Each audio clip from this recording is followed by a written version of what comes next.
പ്രിയപ്പെട്ടവരെ, എല്ലാവർക്കും നമസ്കാരം.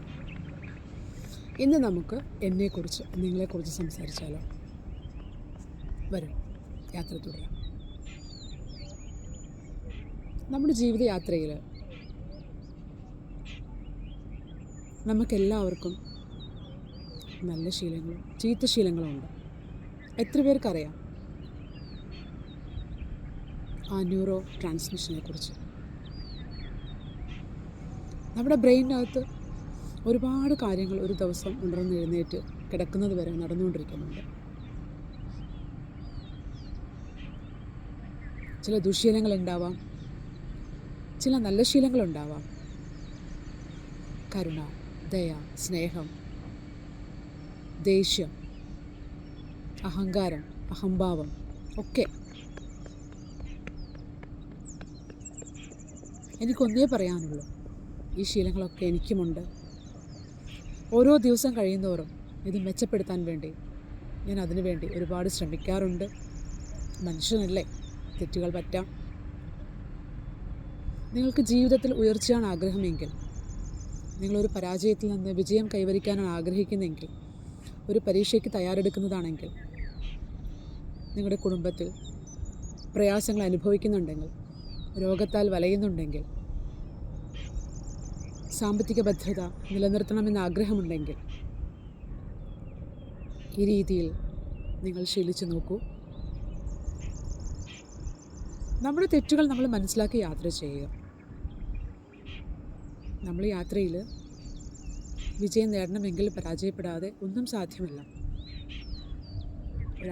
ഒരു ഓട്ടപ്പന്തയത്തിൽ ഒരാളൊരു പരാജയപ്പെട്ട് തരികയാണെങ്കിൽ മാത്രമേ നമുക്ക് ജയിക്കാൻ പറ്റുകയുള്ളൂ. എല്ലാവർക്കും ഒന്നാം സ്ഥാനം നേടാൻ പറ്റില്ലല്ലോ. അതേപോലെ നമ്മുടെ കുറവുകൾ നാം സ്വയം മനസ്സിലാക്കുക. നമുക്കൊരു ദൂഷ്യവശം ഉണ്ടെങ്കിൽ അത് വേറൊരാൾ പറഞ്ഞറിയുന്നതിലും നല്ലത് വ്യക്തമായ ഒരു സെൽഫ് അനലൈസ് നമുക്ക് ഓരോരുത്തർക്കും ഉണ്ടെങ്കിൽ നമ്മുടെ യാത്രയിൽ നമുക്ക് വരുന്ന പോരായ്മകൾ മനസ്സിലാക്കാൻ പറ്റും. സപ്പോസ് നിങ്ങളിടുന്ന വസ്ത്രം, അതിനകത്ത് ചെറിയൊരു കീറലുണ്ട്, അത് നിങ്ങൾക്കറിയാം. സാരമില്ലെന്നൊരു ഡ്രസ്സ് നിങ്ങൾ ഉപയോഗിച്ചു. നിങ്ങൾ യാത്ര ചെയ്യുന്ന മധ്യേ ഒരാളെ കണ്ടുമുട്ടുന്നു. അവർ പെട്ടെന്ന് നിങ്ങളോട് പറയുന്നു, അയ്യോ ഡ്രസ്സ് കീറിയിട്ടുണ്ടല്ലോ. സ്പോട്ടിൽ കുഴപ്പമില്ല, ഞാനത് കണ്ടായിരുന്നു. ആ ഒരു അവയർനെസ് നിങ്ങൾക്കുണ്ടെങ്കിൽ അങ്ങനെ പ്രതികരിക്കാൻ പറ്റും. നേരെ മറിച്ച് ഇത് നിങ്ങൾ അറിഞ്ഞില്ല, പെട്ടെന്ന് ഒരാൾ ഒരു 4-5 പേര് കൂടി നിൽക്കുമ്പം അങ്ങനെ അയ്യോ എന്ന് പറയുമ്പോൾ നമ്മുടെ മൈൻഡിൽ എന്തായാലും ഒരു ഹാപ്പിനെസ് ഉണ്ടാവില്ല. തീർച്ചയായിട്ടും ഒരു അപകർഷതാബോധം, സംതിങ്, അയ്യോ അങ്ങനെ സംഭവിച്ചു പോയല്ലോ,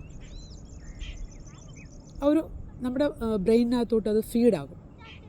അപ്പം അതേപോലെ നമ്മുടെ ശീലങ്ങളെയും നമ്മുടെ രീതികളെയും വ്യക്തമായിട്ടൊരു അവബോധം നമുക്കുണ്ടെങ്കിൽ നമ്മുടെ ജീവിതത്തിൽ നമുക്കെന്തും സന്തോഷം കിട്ടിയാൽ ഓക്കെ, ദുഃഖം കിട്ടിയാൽ ഓക്കെ, ഞാൻ എന്താണ്, ആ ഒരു ധാരണയുണ്ടെങ്കിൽ നമ്മുടെ ന്യൂറോ ട്രാൻസ്മിഷൻ വളരെ ഭംഗിയായി നമ്മളെ നയിക്കുന്നതാണ്.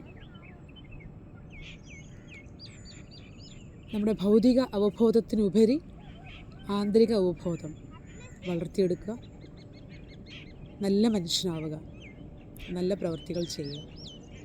ജീവിതത്തിലെ എല്ലാ നേട്ടങ്ങളും എനിക്കും നിങ്ങൾക്കും നമ്മുടെ കുടുംബത്തിനും ഈ ലോകത്തിനും ഉണ്ടാവട്ടെ.